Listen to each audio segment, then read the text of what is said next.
So tell me a little bit, Wes. I know that you're a member of quite a few of these organizations, and a little bit about how you got involved in kind of the progress of all of Yeah. it. So I'm in the I do equipment rental. So I started in the rental industry in 2016, and Is that what brought you into oil and gas? yeah, actually. So I graduated. I have a fun little backstory. I went to Texas A&M, 98 to 02. I blew my grades. I started over. I took that little gap year that turned into, semester off, turned into 2 years, kind of just trying to figure out what I wanted to do with life, what I was going to, where I was. So I ended up in Lubbock, and my grandfather had always wanted me to finish school. I was working in Lubbock, and he was kind of getting down that time where, my grandmother had passed, and he needed something to just kind of stick around for. So I was like, all right. So I enrolled in school. I went to Texas Tech, and I was like a 12th year senior. It was fun. I was taking like freshman classes with like athletes, like intro to library, stuff like that. So anyway, graduated 09, moved out here. First job was Enterprise Rent-A-Car.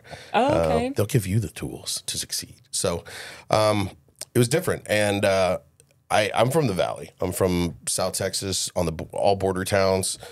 It didn't have any concept of the oil field. So when I graduated, I didn't even think that was something that I would be able to do or anything like that. So I went more the professional level, washing cars in a suit and tie, all that. And I started to see like the money was way better not with where I was working at. So I bartended in college and waited tables and stuff like that. So I was still bartending and waiting tables while working my professional job, just to kind of make extra, because that was 09, so it was a downturn at that point. So anyway, so I ended up bartending at Cork and Pig, and I got one of my customers that I had met down the road a while back. I worked Enterprise, and then I went to Granger. And it was one of my customers from Granger came in, and I was like, hey, what are you doing? And so the guy he was with happened to be the region VP for Blue Line Rental. And so he's like, you want a job? And I'm like, I got a job. I got 2 jobs, actually. And he's like, you want to make money? And I was like, I'd like to make money. So I was thinking about it. And the next day, at that time, I was doing fleet vehicles and stuff like that. Well, they kind of downsized. So the very next day, they're like, hey, and it was a friend of mine that I worked with. And he's like, I got to let you go. Oh, wow. I walked in, and he's like, it's like, I know your dog didn't die, because I watched him this past weekend, and he's okay, so, and he was more torn up about it than I was. And I was like, well, I'll work it out, whatever. So I ended up doing this rental thing. It's been going great. But being in rental, this is a 40-minute conversation about where I'm at now, but being in rental, you have different aspects. And out here is the only aspect that really has an oil and gas niche. Everyone else does more with commercial construction. Right. So not knowing anything about the oil field from where I'm from, I figured out like, hey, like if I want to learn about this, I ought to do something that kind of shows me more. So I got into the Permian Basin Association of Pipeliners, and I just joined it. And did you just find that at random? Because it sounds like from being at A&M to Tech and coming to Midland and working for Enterprise, you're really good about finding your way through and making it work and kind of creating opportunities. I wouldn't call it finding. I think it's more like a Plink. Have you ever watched Plinko? Price is Right. Oh. They drop a little thing, and I just bounced around. It was more like a Plinko for me. Okay, I could see that. But so I worked with Derek Clark, who works at Dean Infrastructure, and we worked at Blue Line together. Okay. And so he and I tag teamed, and then Tori Jennings, who owns Cage Kubota, we were the 3 sales reps. And so Derek had moved on, and he was actually working at Blackline, and they did more pipeline. Okay. So that's where he had kind of gotten into it. So I was like, I'll go check it out. And not really any other rental companies there that really were involved. And so I started doing that because I wanted to see like, okay, how to, and they're more, obviously it's more midstream. So it's more of putting pipe in the ground so you can move oil. But it was interesting, and I got contacts, and I started learning there. And so you kind of saw the opportunity of getting involved with an organization and how you could learn more about the industry and get more customers. And it was a good all of it. business Yeah, move. it was great. All of the above. And the good part is with there not being a lot of other rental companies in it, I can tell people what I do, and then they kind of know what I do. And so we got acquired. Blue Line got acquired by United Rentals in 2019. So there were challenges with that in a buyout and having a culture that you've done one way, and then it's they're the biggest company in the world, so having a different culture and trying to learn things with that. And in that process, for them, I did all upstream. So drilling rigs, dealing with operators, dealing with drilling companies, solid control companies, and that was a whole different eye-opening experience because I was out on rigs, I was dealing with those customers. They're 24/7, right? And it's a whole different. And that's kind of where my right around that point was when that Jake from State Farm commercial came in. And I would get calls from company men like 2 or 3 in the morning because something broke or something went down. And when you're fast drilling and something goes down, you're in a bind. Mm-hmm. And so it got to the point where I'd have a company man call pissed off. It's like 3, 4 in the morning, and I would just answer with, "What are you wearing?" And they're like, "Wait, what?" Like, so either they'd start laughing or they'd just be confused. And it goes back to that wife, like, "What are you wearing?" "Jake from State Farm." And he's like, khakis. And so that's where that came from, because it would throw them off. And then if they laughed, I'm like, "You can't yell at me now." But it kind of breaks the ice a little bit. Yeah, I could see that. But from there, so, then everything with COVID and everything else happened, and oil tanked. And so my entire base was drilling. So it was pretty rough then. So I ended up moving over in that point to a company called Equipment Share. And they are based out of Columbia, Missouri. And it was 2 dudes, they're brothers, and they just wanted to kind of change up the construction industry because it's very antiquated compared to most other industries as far as becoming more tech advanced and stuff like that. It's so much more old school. So they wanted to kind of redevelop that. So getting with that, and there is when I kind of started moving towards the midstream side, and then pretty much do all midstream now, facility construction. So that led me going to the Natural Gas Society because I was like, okay, I kind of understand how the pipeline stuff works. Well, let's see how the natural gas side works. And that's when I started going to that one. And that's a good organization there. And they talk about stuff like, they have acronyms and they'll throw stuff out like BCF. And I'm like, no, I'm not going to ask what that is. I'm just going to Google this because, they throw out terms in there that everybody in that industry knows is, right. like, okay, it's common knowledge there. And I'm like, oh. But, that's really great that you were able to just put yourself in that environment and learn as you go. Mm-hmm. And it seems like it's obviously worked very well for you. And even, when there was a downturn or when you changed jobs, companies, you're still able to look futuristically about where you should be, how you should position yourself, what you need to know, and how to talk to people. I could talk to a wall. I believe that. Absolutely. Yeah. No, and, my wife's, she's a cardiac nurse out here, and she was very supportive because the COVID time sucked. It was, I know everybody else it sucked for Everybody too. has a COVID story, and a lot of them are difficult. I have a difficult story, and I think that it's just the unexpected change and the upending of it all. Yeah, you take you take everything, everything. And if you talk about like being in a comfort zone and then going to that, like you're out of your comfort zone, right? Completely thrown out. And like for us, like I was able to be at home. So my son was maybe a year old. We had him in 19. So yeah, he was like a year or 2 old. So her being in the cardiac cath lab, like she's dealing with COVID and with people that are having heart attacks and heart issues.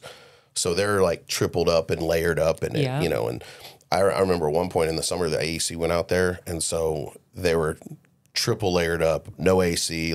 She went through chaos. And, she was always supportive of stuff like that for me. And it was awesome. So when I went through the rough times of like trying to figure out what I was going to do, you know, she was there more like the breadwinner when I was trying to figure stuff out. So it's been good to kind of flip to where I'm at now.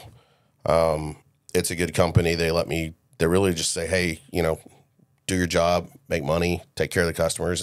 And I'm a relationship person. So I've got some customers that I've kept from when I started at Blue Line all the way to now. And that's kind of why I like these organizations, is because it takes away that that awkwardness of going into an office and trying to talk to like a gatekeeper secretary type person, right? Or you could just meet someone that you're in an organization with, and you know who they are and they know who you are, and they may come up in conversation. They're like, hey, you have this, and I've had that happen a lot. And you build a relationship first, and at some point it's going to happen where they'll need something, and you know, because everybody uses construction equipment for what they do. Right. So what I try to do differently is, a lot of people like to almost hoard their customers, and they don't want to share information or anything like that. You know, it's like, this is my customer, you know, you do whatever you want. And I have a different perspective on it, and I'm about relationship. So if I don't have what my customer has, I want to be the resource that they call to find something else, or to find what they need, or to find a contact that has what they need. So Derek Clark and I have been real good about that. He's one of my best friends. We have a great relationship. Brent Glover, he's really good with that. We worked at Blue Line and United as well. And so you guys have kind of just continued to build your network and use your resources and come together, and you guys do a lot of different things within the organizations together as well. Yeah. So with the events and golf tournaments, and I mean, so you guys stay pretty busy. And clay shoot. And really you stay consistently connected throughout all of it. Yeah, so I started one thing it started with a couple rental company reps, and then it's grown. So we have a group text called the Rental Mafia, and it's 12 or 13 of us that it's one rep from pretty much every company. There's a couple that don't really want to do it, and that's fine.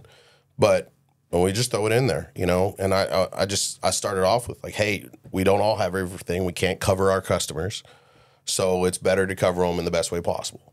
So someone will throw in what they need, and if somebody has it, then they'll off conversation give it directly to that person, and then their customer is covered. But you know, it's about the relationships, and it helps. And I'm sure, and that support and collaboration to where you're not just competitors, because with oil and gas, you have so much that you have to deal with the booms and the busts and the uncertainties, and it's highly competitive, and you've got companies that start one day, they might be gone the next, and to have a network that you can count on that's actually helping you, and you're helping them. I mean, it's got to make you feel good at the end of the day, and knowing you have people that are doing the same things that you're doing, and that they're going to have your back just the same way that you have theirs. Yeah, no, it's good. And so I was going somewhere with that, and I lost it for a second. We were talking about with the Rental Mafia group. Yeah, and just with with pipeliners, that's what it was. It was pipeliners. So if you look at what pipeliners is, it's a bunch of service companies that all are in competition with each other, but they all get along pretty well. They all, you know, instead of like having a lot of infighting, like half the people there do the same thing, right? But they all get along well. They help. And what pipeliners is we're a service organization, and what we do is we raise money for scholarships in the oil and gas industry. So you have to have a membership. You have to be a member for someone in your family to apply. And what we've found is, honestly, we have more money left over than we have to give. Like, it's hard to get college, like high school students, to apply. So we've started giving out, we started doing grants, which one of the things we did was what I was telling you earlier is 311 Ministries, and what they do. So that's Sally Stafford, and we actually did an event last night. We've got another one coming up 2 weeks from yesterday. But we just go and donate our time, and it's to stuff Christmas bags for needy families. And it's really cool when you see the stuff that they have, and what they're trying to give to someone. You know, we get so ingrained in the whole process of like Christmas, and just you have to give somebody a gift or something. And so you forget about like people that just need basic things, you know, or like a little kid that just gets a simple toy and they're like so ecstatic, you know. And Heather and I have done a new perspective that we're going to do this year, which is instead of doing a bunch of presents, we're going to take the kids on a trip to see somewhere. So we're actually going to Kentucky, but it's an experience and memories and that process instead of just having to have stuff. You know, they'll get a gift and Santa will come. But anyway, so talking to Sally last night after the event, what they need really is hoodies. Everything has to be new. They don't do used stuff, so they take in new stuff for people, so that way everyone gets something that's new. And absolutely. And so the hoodies was a big one, or jackets, especially with cold weather. I was thinking on the way up here, I was like, we just made it to November, which is Ogvember to me, because it'll be 12 degrees, and then we're going to go back up to 70, 80, and West Texas weather. The panic that everyone goes through when the temperature drops off for 3 days. Crazy. But it's always, just look at the forecast, and you can see in a few days it's going to come back up. We're all going to be all right. Mm-hmm. But there's always that panic that sets in, that first freeze, that first drop in the temperature. You just can't handle it. But at least there's time now to kind of strategize and get ready for it. But that's great. So that's something that you guys do with Permian Pipeliners, is working with 311 Ministries. Mm-hmm. And right now, because it's something that you do throughout the year, where you get involved in the community with what's going on, with just where the needs are. But especially at Christmas time, there's always a need for something, especially families in need, children in need. Yep. And so really looking at big picture, what we've all been blessed with in the oil and gas industry, really being able just to give back and be a part of that. Yeah, it's pretty awesome. And, they've got, like I said, we've got an event, what was yesterday? The 1st, so the 15th. It'll be at 311's facility, which is on Elkins, from 5 to 7. And it's just, we had a good time last night. We broke up into teams, and it was kind of a race to make things fun, but it's all for a good cause. But I was sitting there looking at just stuff that they were out of at the end. And so like boys' socks, that was a big one. Boys' toiletry stuff. She definitely said that they need the sweaters and stuff like that. So anything that anybody can donate would be awesome. And we're actually looking for we need a t-shirt sponsor, and we need a food sponsor. So if anybody wants to donate, they can reach out to me, or Jessica Gray Dexter does most of our stuff for that. She's awesome. She actually just moved to Dallas. She and her husband just moved, and she's still coming back. Like, she came in yesterday from Dallas just for a 2-hour event to help do that. Very cool. But she puts all of our events together. Her and Shelby Flat, it's Shelby Camp. Shelby Flammable. That's what I call her now, because it was Shelby Flat. She's with WHC. She's awesome. And then she got married to her husband, Preston, and now she's Shelby Campbell, and I call her Shelby Flammable because I keep butchering it. So she'd be good to be on this. Yeah, no, absolutely. She does 59 organizations out here. Yes, and she stays very well organized throughout it all, and she's always involved and always traveling. And just doing really great things. Yes, I would love to have her on. There's several females in the industry that I think are just taking off and doing so many great things. And they're leaders and they're consistent in their efforts. So it's really great being able to see that. And a lot of where we can see on all of this is on LinkedIn. Yep. The Oil and Gas Network is huge on LinkedIn. So if anybody wants to get involved with what you're doing with 311, they just have to find you guys on LinkedIn, send a message, and talk about what the needs are, and then you can just make it happen. Which I'm going to do a post on it probably after this. They're trying to get their LinkedIn set up so we can tag it to it as well. Great. But yeah, it's a really good organization, and just anything we can do, give back to kids, or I was talking to Robert Davis. He's our president last night, and he works for Endeavor, and man, Endeavor does all sorts of stuff just internally that they do as a company, and a lot of people do that, and it's really cool. People, I don't know if you've heard Mayor Blanc speak, but I've had it twice. I've been to two different speaking. One was actual natural gas. Yeah, that one. And it's funny because so many people have this perception of the oil and gas industry that it's And this is coming from somebody that had no clue. Like, I had no idea what it was coming out here. But it's this perception that we're bad, we're evil, we hate the earth, yada, yada, you know? And I mean, even if you, and I don't know if you picked up on what she was talking about when she was at the Pipeliners, or excuse me, the Natural Gas Society luncheon, but even the school systems here kind of have a perspective kind of to where the kids are like, kind of, oh, oil bad, you know, like even the kids that are in Midland, Odessa don't really understand what we do. And one thing that I really picked up on that she said was, you do noble work, and the people out here do noble work. And if you think we don't, go back to when was our freeze, when the whole state shut down, and what did we have? We were trying to push natural gas and everything, you know, Right. And you know, so many people, the oil and gas industry is very much demonized in the media because of what it is and what it does. But I wish people could see what all that they have that's from that. And I think the biggest thing that you have to do out here is education. I'm in the Oil and Gas Workers Association. I'm on the board. And that's one thing we talk about often is education, and just trying to teach people like, hey, there's a little bit more to this than just that, you know? Yeah, there's more than what you're hearing. There's more than what you're seeing on the surface. And I think that's why a lot of people are against it so instantaneously. Like, you just automatically think that it's bad, but it's something that you don't understand, and you can't fully comprehend. And so your first instinct is to reject it. And it's easier to reject something like oil and gas because oil and gas isn't popular. If it was something that was celebrated, it's much, much easier to support it and say that this is what you do.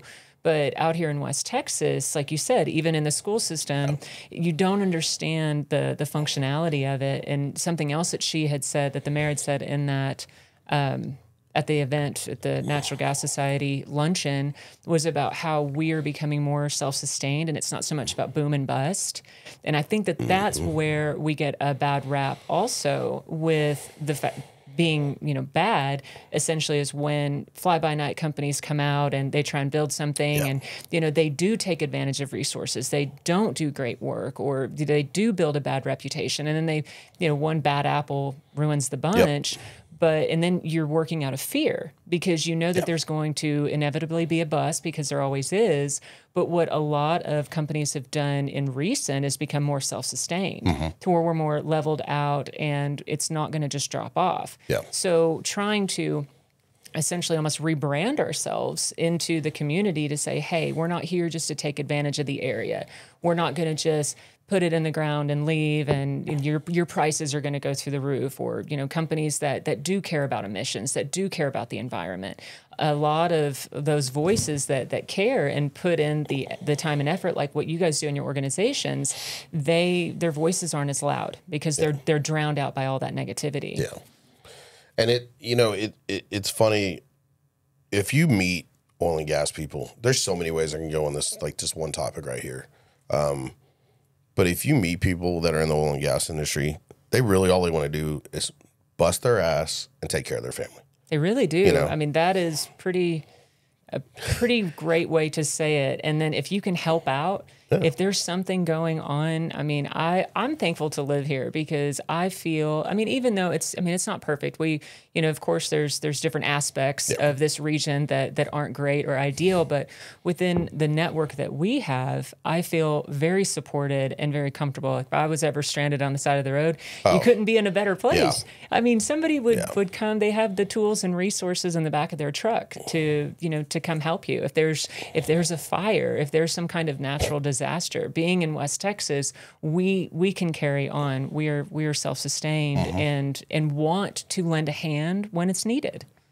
Yeah, just that one statement. I had so many different thoughts to that one piece, because you think, okay, and I've been on the side of the road, and you know, flat tire, I've had that happen. But you'll always see like an oil field service truck pulled over and trying to help somebody. You see that all the time.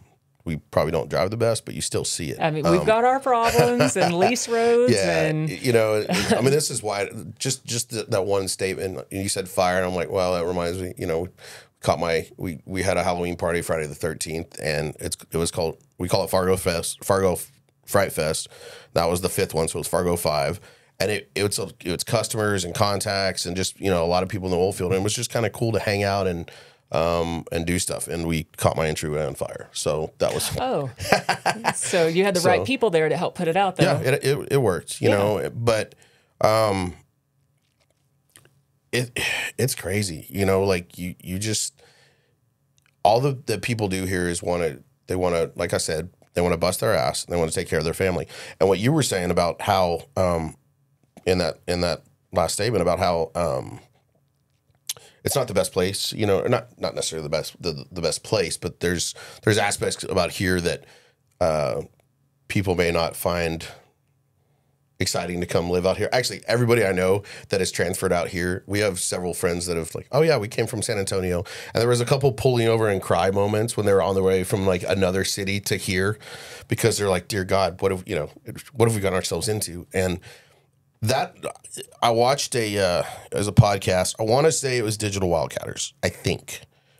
And they were talking about the fact that Midland, Odessa, with the amount of money and just companies and the revenue that's brought in out here, that we should be more like a Mecca like Dubai City is. Right.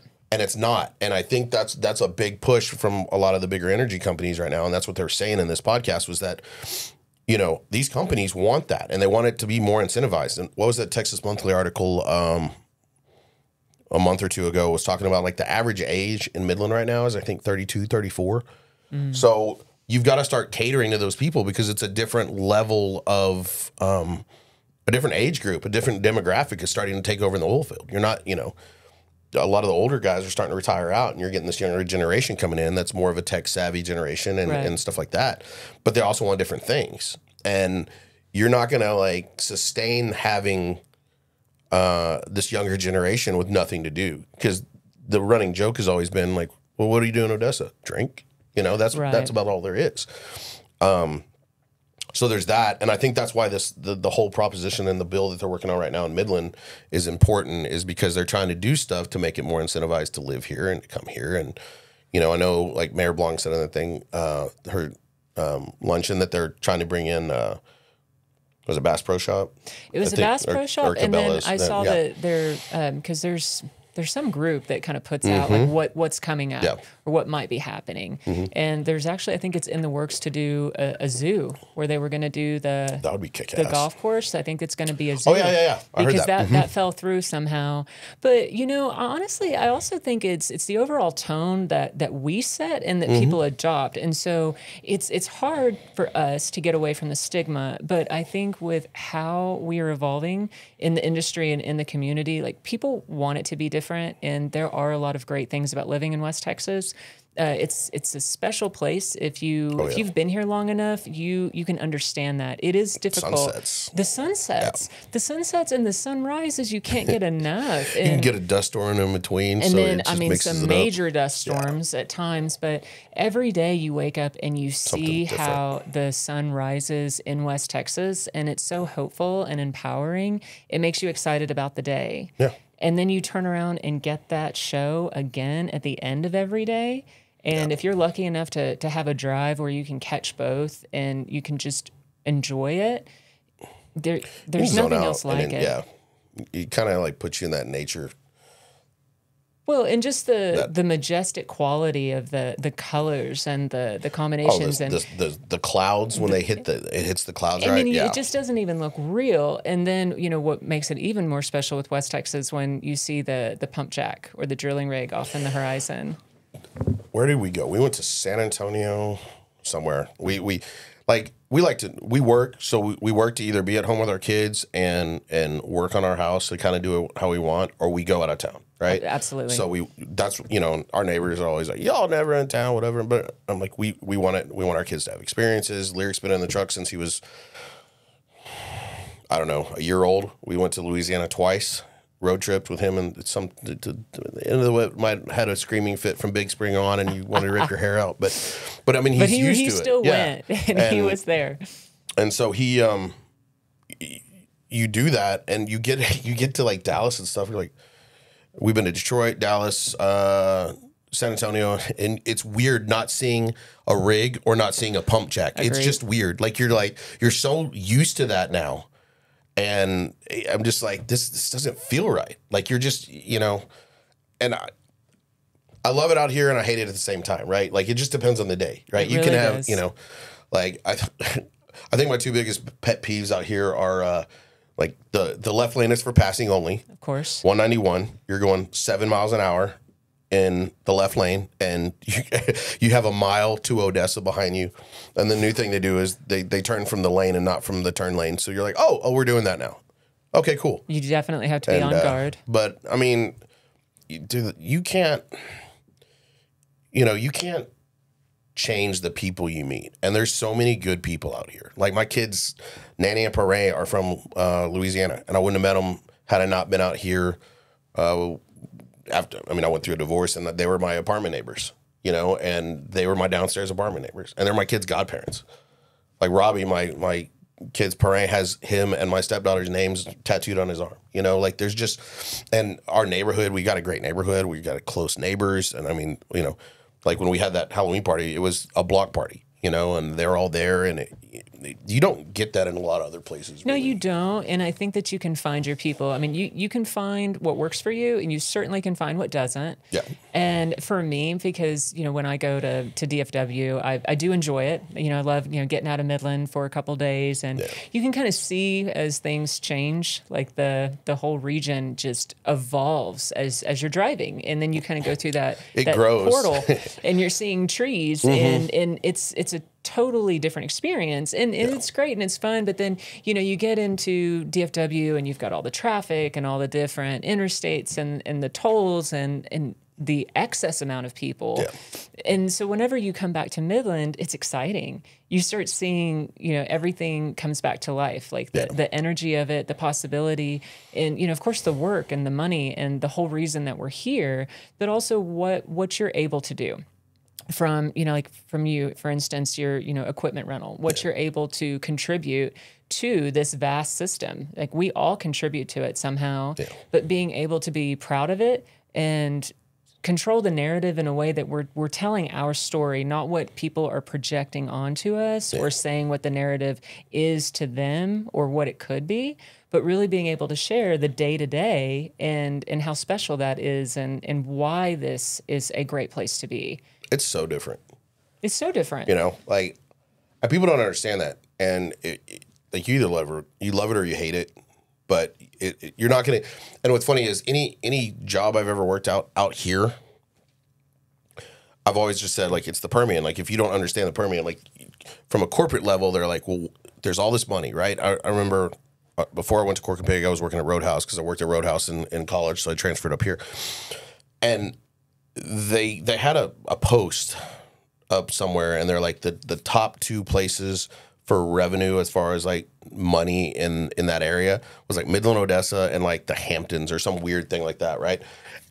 But what they don't understand is that everybody works in the oil field.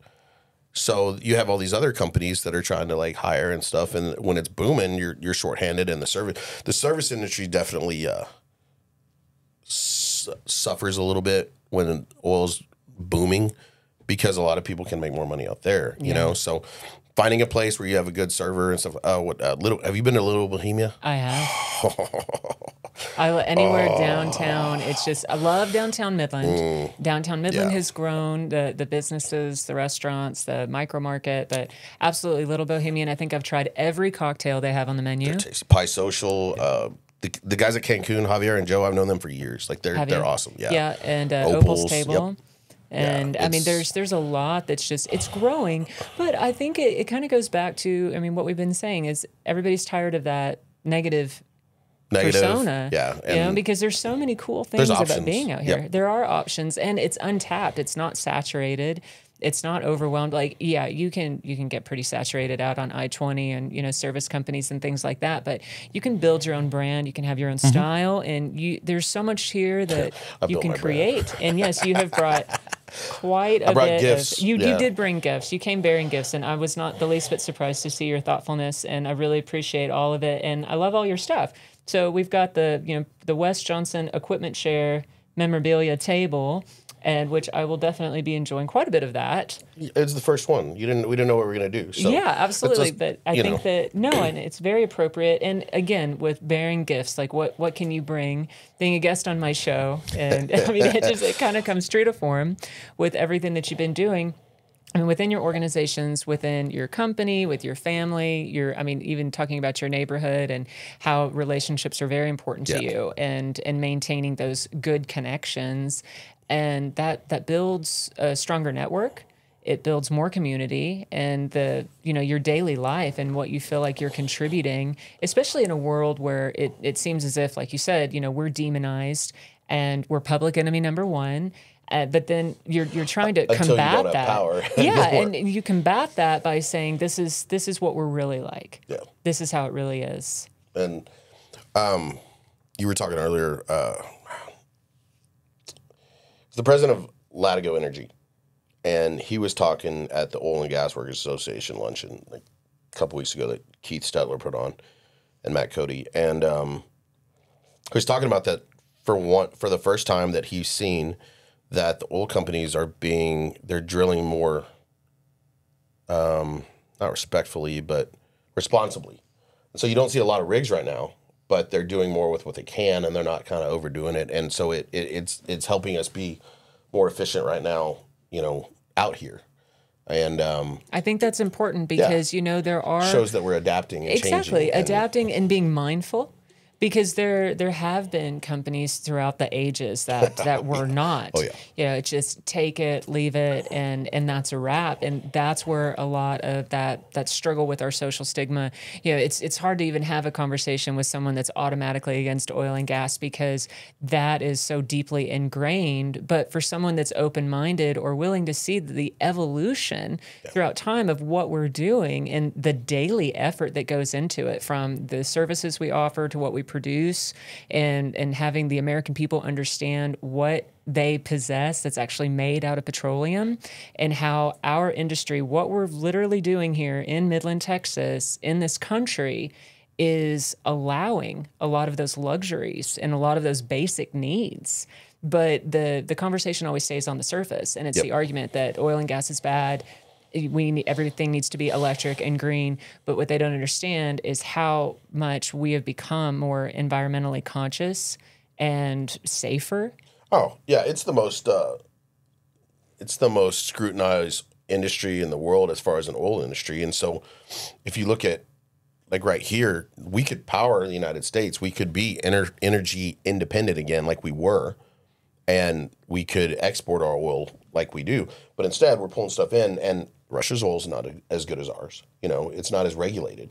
So if you just being in these different organizations and seeing like the amount of effort that's put into the oil that we have to make it pure, to make it better, it's more well regulated. There's so much stuff that could help the United States right now. Gas prices, everything else, if we were just allowed to do it. And then, I'm not going to go heavy political on it, but it is what it is, right? So hopefully, we're coming into an election year, and hopefully we can kind of get that turned around, because I don't think people like paying the amount of money that they pay for gas, and I don't think people like it really sucks to sit back and just look at people and see where people are hurting and where they're in need, and this industry could help a lot of that, from the aspect of the energy industry.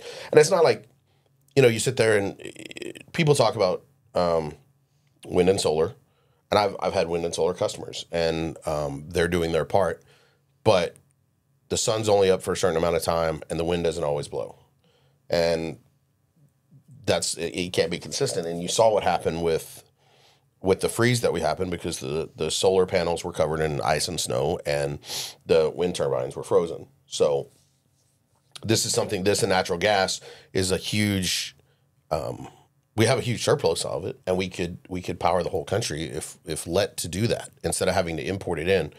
Right. And it's not feasible to try. And like you just said, the example of wind and solar, we can't rely on that consistently. And so we need to be able to compromise and find that balance to where we're not wasting natural gas because the surplus is causing us to have to flare off and carry it out because we're not able to consistently distribute it across the country because we don't have the right balance between what we have to offer and what we can give. No. And to be able to make it all work to where we are more efficient. We're not using just natural gas, but to say that we're not supposed to use it anymore, we're supposed to use these new entities only, you can't survive like that. Gonna have to rip my my gas oven out and, you know.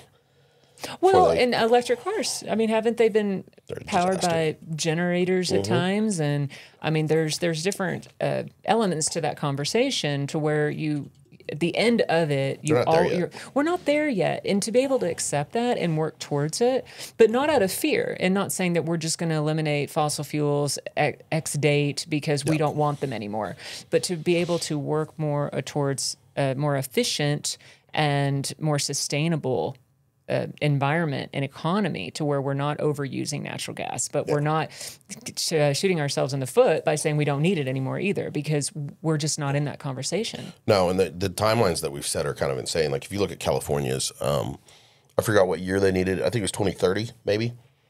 But if you look at the amount of how much lithium and how much the batteries would have to be to power a semi truck to haul what it needs to haul is insane. So the timeline that they've set is going to really mess them up because there's so many people that have diesel trucks that's a lot, you know, where do you not see a semi truck driving around? Right. And you're going to add all this weight. So if you think about it, we're going to add so much weight just for batteries. And the thing is, I don't think people understand is that a battery just holds energy, right? You still have to create it somewhere. So what they do here is we create energy. You know, the oil and gas industry creates actual energy. But if you're using this, if you're using, you know, all these batteries and stuff, they still have to have the energy created somewhere. And look what happened with Biden's energy secretary in Georgia. Right. They were running behind. She was out, you know, they needed to charge their battery. So they sent a gas-powered vehicle to hold a spot. And people called the police on them because they were just holding a spot and they'd been sitting there. And, you know, the charge times are insane.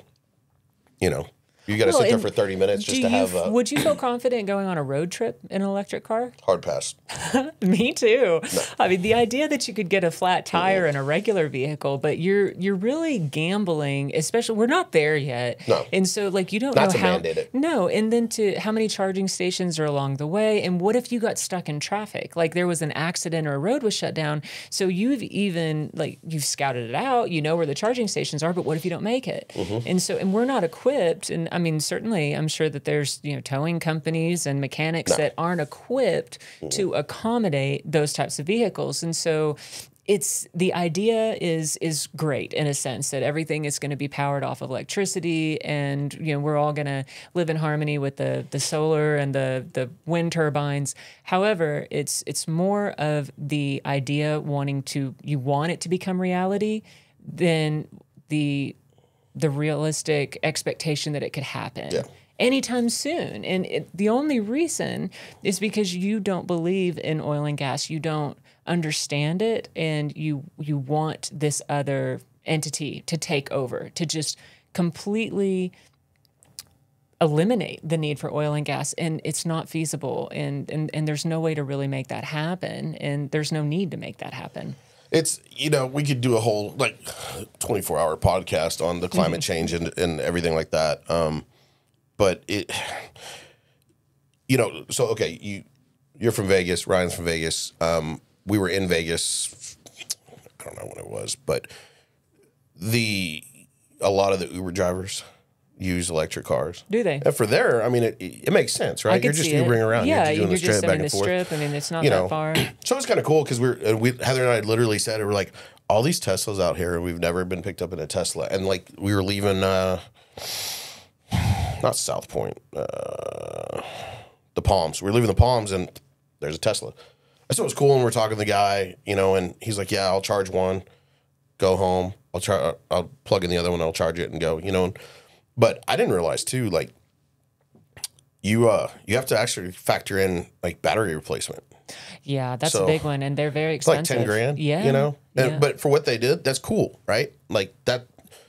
that's one industry that can really use it and they can make money with it. Right, and But people don't want to there. be forced to have to get that You don't when want to that be car forced. is more expensive than the cars they're trying to buy now that are they're gas powered. Well, and that's why it's like everything should kind of work together and find a harmony Yeah. where, you know, the electric cars would make more sense in somewhere like Las Vegas than somewhere like West Texas. We drive way too far. We need a lot of charging stations out here. I mean, between here and Pecos, could you imagine?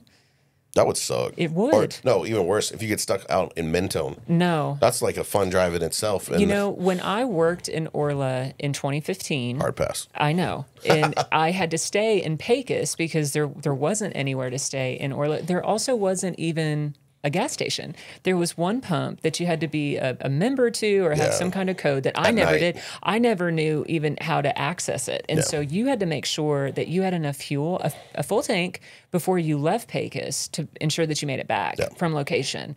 Now, we've come a long way. They got that pilot now, so. I know, I'm like almost jealous of the people that work out there now, that they have these man camps with, you know, hot meals served all day and laundry services. Imagine the people from like the 80s and stuff, you know, before. Of course. Yeah. I mean, even for me, because this is 2015 and I'm like making sure that I get to the truck stop early enough to get gas so I'm not late to work, because we're all having to do that. You drive out to Orla now, it's literally like a man-made city. Yeah. And it's not, I mean, of course, it's still not ideal because of where it's located. And I mean, you're in Orla and Mentone and, you know, really in the heart of the oil field. Yeah. But honestly, like those luxuries would have been incredible back, I mean, 8 years ago. And so we have come a long way. And so we're discredited quite a bit on, you know, thinking that we're so behind the times. But this region is not set up for being sustained on electricity. No. We're trying to make it on fuel alone, just from 2015 to 2023 in a location like that is so difficult to get in and out of. And we've got a refinery in Big Spring. And then, you know? Yeah, absolutely. And so the whole region is built around oil and gas. Like we can sustain locally on a state level. And I mean, like you said, the entire country. But we're demonized and other things are celebrated that some of them are still in their infancy stage. That it's not feasible that it's going to be long-standing or that we're fully ready to adopt it. We were talking, you know, the other day when you called about doing this, and we were talking about the fact that honestly, for the most part, right, this area is in a lot of ways can be recession-proof to a degree. Yes, we were talking about that.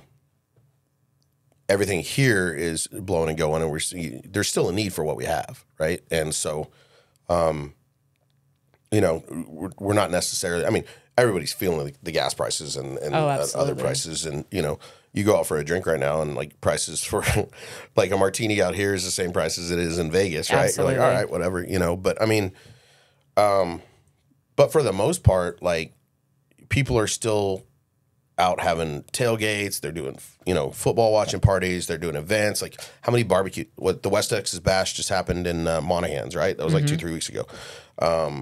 And so Doug over at 8 Specialties, that dude can cook. Like he's awesome.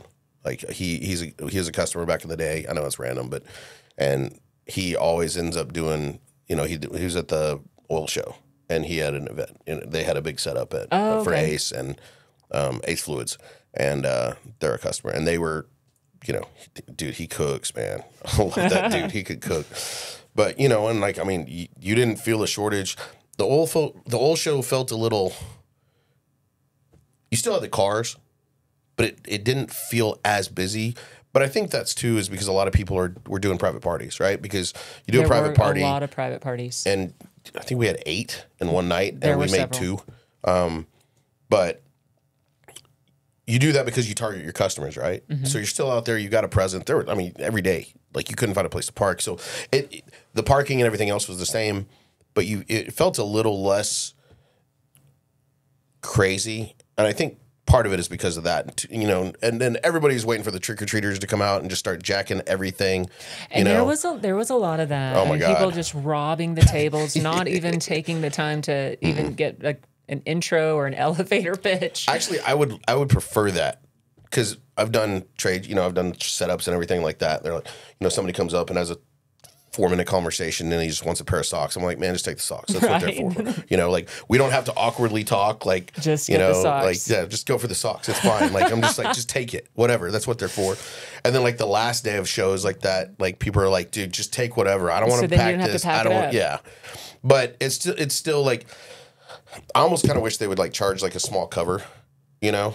And like most of us are going to put it on a company card anyway, right? Because it's business, so you put your thing on that, and I think that would kind of do away with a lot of like the trick or treaters that are just like there are people with shopping carts, you know, and they're just like you just see, you know, this guy walked out and he's got 8 bags, you know, there was a lady in a wheelchair that was like just jacking everything, you know, and just getting it. I don't know what you're going to do with all that stuff, you know. I think what was your favorite swag that you saw at the oil show? Man, Ace had those cool like those cool sun hats that are like kick-ass. They're not like I got one. They're not. When I say sun hats, I'm not talking like driving Miss Daisy, but like the like a straw hat. Yeah, they're straw hats with like the thing. They're great for the pool. Okay, or the beach. Okay, I could see like you were definitely going to get one of those for sure. I've learned not to like take bags. Because if I got to take bags, then I have to take shit home, and I don't want to take a bunch of crap home. I learned that the first couple of years. Everybody wants those freaking rods. Like that's what I was going to say. Everybody wants the rods. I would say the number one conversation piece. It was from Super Rod, and they do like they do a charity off that. Don't they donated it. It was all to St. Jude. I can't imagine. Cool. I know that was really cool. That's a good idea. It was a great idea, and you donate some money, and you get a rod. And people were approaching us, wanting to know where the rods came from, wanting them. And they've been there for years. They've had it like. Yeah, and so it was really, I mean, it was great PR, great marketing, and a great cause to raise money for. I can't imagine the money that they raised for St. Jude, and you know that it was almost a camaraderie too. That if you had a rod, you knew where you got it from, and people wanting to know where they came from. And there's a lot of people who were like, "Hey, you know where you get the rods?" Yeah, like, get those guys. Well, like, it was. I enjoyed it. I got a rod, but I walk with a walking stick when I go hiking, and so I was walking around the oil and gas show with my rod like that, like not really thinking about it because it's so like my muscle memory. It almost felt natural. Yeah. And then people would approach wanting to know where it came from because I guess they were wanting a walking stick too. So and it's a beat stick. We're like, no, go away. Go get your own. That's however, my rod. I kind of wondered, you know, when the alcohol started pouring, like I've seen dudes like sword fight with it. Okay, I was thinking maybe that there would have been the welts. I can imagine. I couldn't. Yeah, but definitely, you know, a weapon of sorts as well. If you wanted to keep it in your truck and. You know what I like? And it's stupid. It's the dumbest thing for me to like, but I like it anyway because I like stupid things, right? But the freaking cups that change colors, like Tanmar had them and J Catalyst, they had them. So like when you put a liquid in, it changes colors to like a whatever color. No, I can see the appeal. Those of are that. fun. I need to do. You should do that but because only that's orange. It's very definitely it has to be only orange because everything has to be orange. But I'm surprised you don't have that yet. I'm sure that you were a little jealous and inspired by it. Because they have them in a multi-pack. You can't just get orange. And I'm like, well, crunch the numbers and see. But no, it's funny because, so when I joined the pipeliners, so I'm the membership director for the Permian pipeliners. And then last year, we annexed in a networking group that was meeting in Kermit, right? Kermit. Yeah, Poor Daddy's Good Barbecue, middle of nowhere. But we annexed that in, and that became our Delaware chapter. So we just actually added officers for that chapter. So moving forward, our calendar is going to be Permian and Delaware, kind of help them get along. So Brent Glover is I was my good buddy. I thought I just saw him. Yeah, so there was an announcement. He is the Delaware Pipeliners membership director. But that's exciting. I took over from Derek Clark. So if you can imagine what that's like to go from Derek Clark to me, like at least. Well, first of all, you went from like 6'5" to 5 foot nothing, so there's that. But anyway, so after taking over that, you know, Shelby was like, people are just calling and saying, "What's the orange guy's name?" Right. And so it started because Equipment Share was orange, and every other rental company is blue, like blue, or there's another one that's green, but whatever. Yeah. So they're all blue, mostly. So I was tired of wearing blue, so I was like, you know what? I'm just gonna start wearing the orange. And then I found out from a customer that the yellow high-vis shirts, the green ones, they actually attract bees. Oh, I didn't know so that. They don't actually do that for safety purposes. I actually had that experience with that at, T2Go, HTO. And I got attacked by bees pushing. Really? Yeah, this lady's car died. And so I pushed her. See, there you were helping somebody. Yeah, that's what I get, right? So I'm in slides pushing this lady out of the drive-through line because her car died, and I pushed her into these bushes, and I was helping her, and I'm just going. And I was wearing the high-vis yellow. So I was like, okay, orange only. Definitely. But so I embraced orange. Only. So, well, and it's always funny, and I've told you this before, that you're very easily recognizable in a group photo. Dude. I'm like, oh, Wes is there. I don't even have to click on it. I can just see the thumbnail or the post. Like, there could be 5 pictures, and I will see you in every picture that you're in. I'm the guy in orange. Yeah, and it's always the center of the universe. I know that I found what's going on in the oil and gas industry because you were there, and you got all your stuff, and it's all orange. The girls in pipeliners always give me hell because they're like, do you wear anything other than orange? I'm like, yeah, when I'm not doing work stuff. Right. Like, I actually hate orange. I went to Texas A&M and I went to Texas Tech. So guess what? That's true. Guess so what maroon, color, ad, no UT guess what color? colors. I'm not sorry. No. Yeah. And so, I didn't think about that. Yeah. So we're at the pipeliner. This shirt, I love this. Poncho. It's nice. It suits you, Wes. Ricky T over at Oxy was wearing one. It was blue at our clay shoot. And I was like, dude, I like this. I'm like getting a little too touchy on his shirt, but I was like, I'm a soft shirt person. Yeah. The material is nice. So Shelby Flammable texted me the other night, and she's like, dude, Poncho just got orange. So I ordered it done. And I was like, this is my first. I took the tags off and came. Oh, great. Yeah. So this is your first experience in the Poncho. Yeah. And it definitely suits you, Wes. So, but I guess, like I said, 311, that ministry is coming up. Their numbers, Sally is 432-260-8524. If you want to get in touch with Sally directly, give her a call, or we can find you guys on LinkedIn and get in touch. And our website. And on your websites. And so, like I said, we've got an event the 15th for that. Our Christmas party is December 2nd. It will be at the Bush Convention Center. It's a Vegas theme. Oh, very exciting! That's all Jessica. That she and Shelby. That's their thing. And so you can get dressed to the nines, and it's going to be casino night. Do you encourage people that aren't members to come? Yeah. Is this something to come check out? It's a little bit of a mixer. So what they're doing right now, and they may hit me if I say this wrong, but what we're doing right now is if you join the Pipeliners for next year, it'll get you to the Christmas party for free.